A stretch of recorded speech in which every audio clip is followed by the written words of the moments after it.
Então hoje nós vamos ver as principais características dos protozoários, como eles se reproduzem, como eles se alimentam, os principais grupos de protozoários e quais doenças eles podem causar aí aos seres humanos. Para quem não me conhece, eu sou o professor Dr. Josian Galucci da Frota.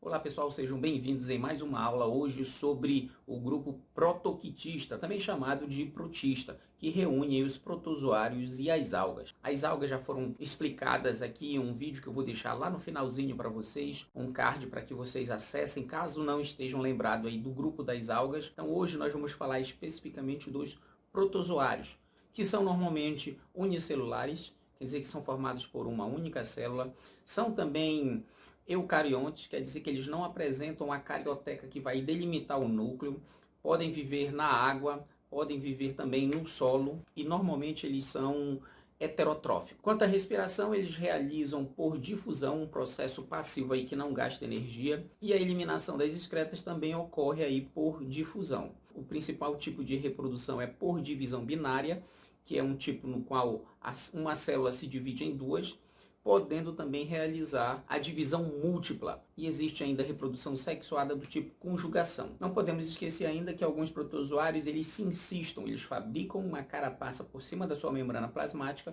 com o objetivo de sobreviver em condições desfavoráveis. E aí o seu metabolismo reduz muito, perde água, perde organelas, e aí no momento em que essas condições desfavoráveis aí passarem, ele volta à sua atividade normal. Vamos falar um pouquinho sobre os grupos. Então, alguns livros podem trazer aí 6 grupos de protozoários, 5 grupos de protozoários ou 4 grupos. Então, o básico que vocês devem saber são os 4 grupos. Então, eu vou colocar aqui os 6 grupos que normalmente existem, como o grupo dos risópodes, grupo dos flagelados, grupo dos cilióforos, apicomplexa e aí os outros grupos que raramente aparecem nos livros, mas pode, porque é algo mais específico, é o grupo Actinópoda e o grupo dos foraminíferos. Esses grupos eles foram organizados de acordo com a estrutura locomotora.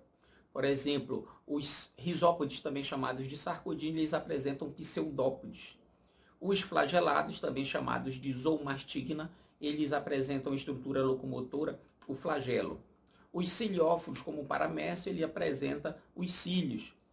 E o grupo apicomplexa não apresenta nenhuma estrutura locomotora. Então, o primeiro grupo se chama Sarcodínia, ou risópoda. Tem como representante as amebas, as entamoebas, Collia, Histolítica e Adamoeba. E esses seres, eles se locomovem por pseudópodes. O que são pseudópodes? São expansões citoplasmáticas aí contráteis utilizadas normalmente para que essas amebas possam aí se locomover.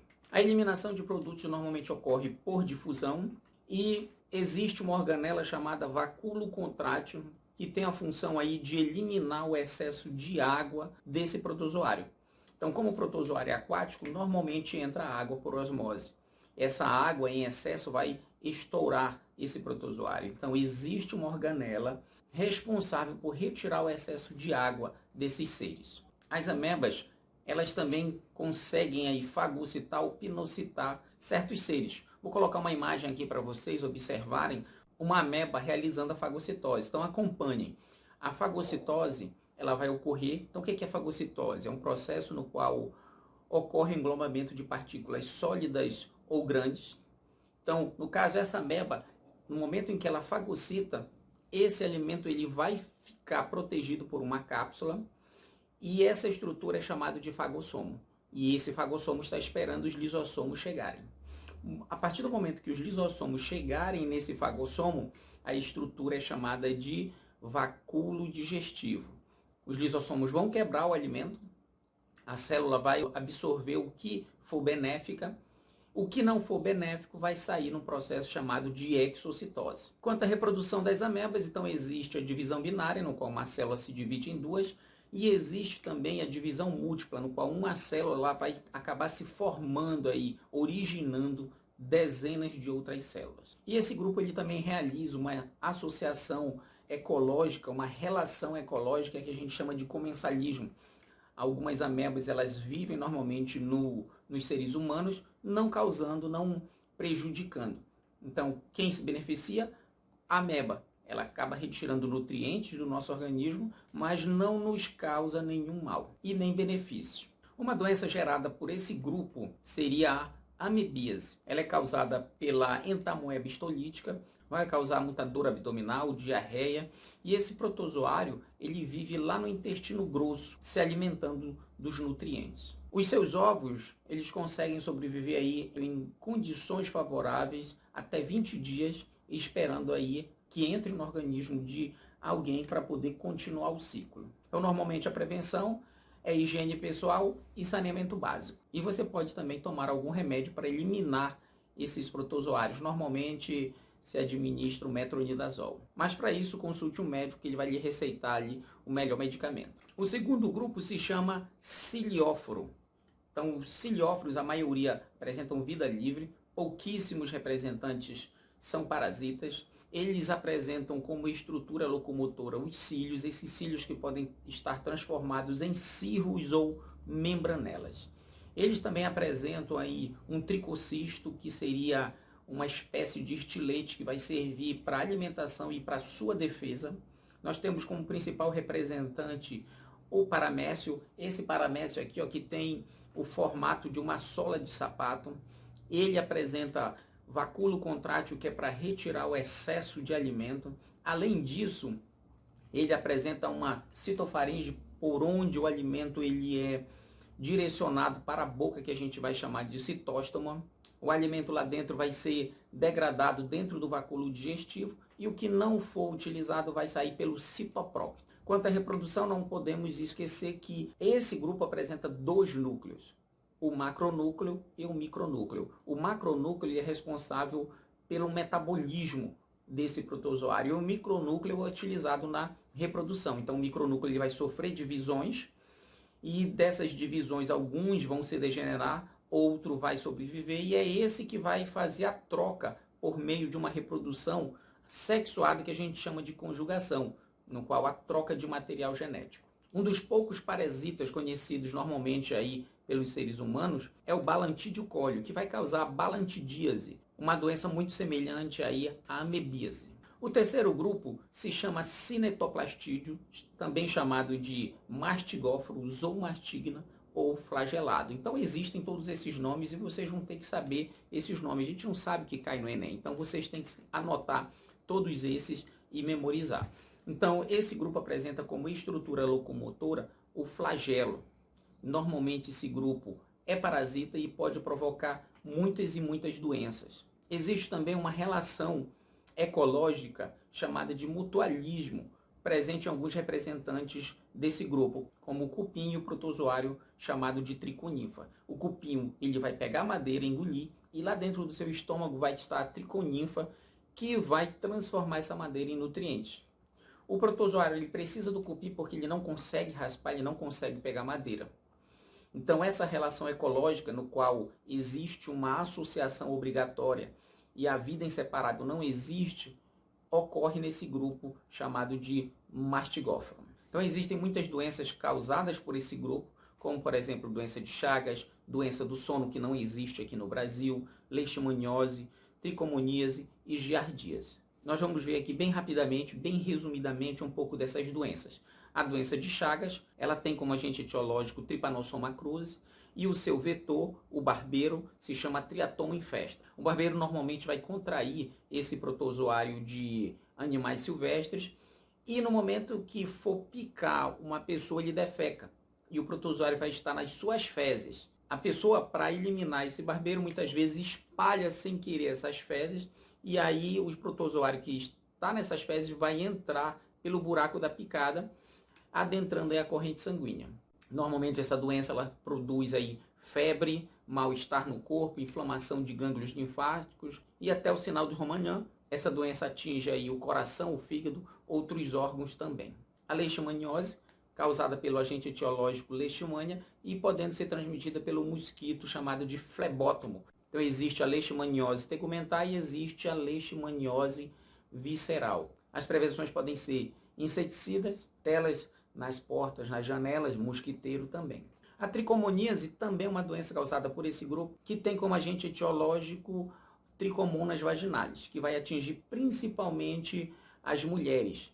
Vai produzir na vagina um corrimento esbranquiçado, fétido, pode gerar muita dor na relação sexual. E o sintoma mais comum é o prurido, é a coceira. Em casos mais graves, pode gerar uma inflamação generalizada da vulva, ali dos pequenos lábios, grandes lábios, pode entrar no cérvix, causando a cervicite, e ao extremo pode causar infertilidade nas mulheres.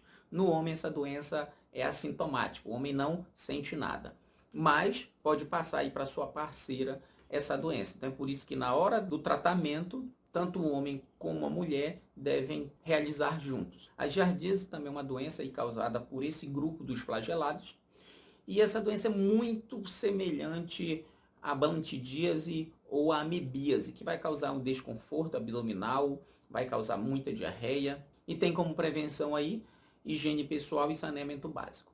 Então essas são algumas doenças desse grupo. Agora a gente vai passar para o grupo chamado apicomplexa ou esporozoa. Então esse grupo não apresenta estrutura locomotora.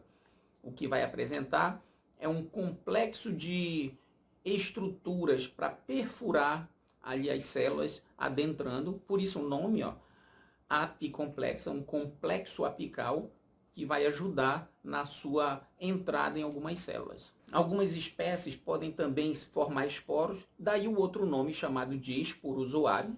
Elas se reproduzem por divisão múltipla, no qual uma célula vai se dividir fabricando outras células, e podem provocar aí normalmente duas doenças, como a malária e a toxoplasmose.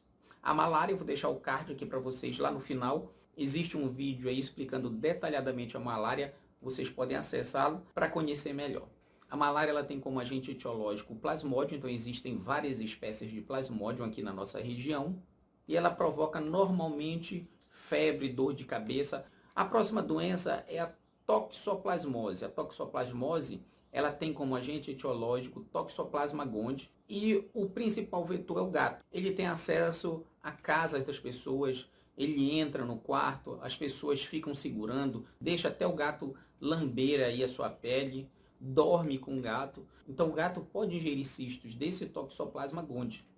E o que ele vai gerar na pessoa? Normalmente ele pode dar problemas aí nos olhos, em alguns órgãos. Tá? Eu conheço pessoas que já perderam aí 80% da visão porque pegaram Toxoplasma gondii. Tá? O problema maior são nas mulheres grávidas até 3 meses, que se pegar toxoplasmose, pode passar problemas aí para o feto. E aí o feto ele vai nascer com problemas no sistema nervoso, com problemas de divisão, pode até gerar um aborto involuntário. Então como é que o gato ele vai pegar? Então através das fezes, os ovos vão sair, e o gato, na hora que realizar a sua limpeza diária, de ficar se lambendo, ele pode ingerir esses cistos. Ou ele pode adquirir esses cistos comendo outros animais, comendo um rato, comendo um passarinho, comendo uma barata, comendo um lagarto.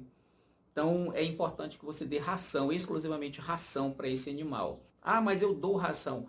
O problema é que você não sabe durante o dia se ele não vai brincar com um calanguinho, se ele pega um calango, se ele mata e come um passarinho ou come uma barata, e acaba adquirindo esse cisto, e você vai lá, passa a mão, dorme com ele e acaba adquirindo esse toxoplasma, gerando a toxoplasmose. Então existe a prevenção, que é não beijar esses animais, não dormir com esses animais, após tocá-los, lavar a mão e sempre dar ração para esses animais.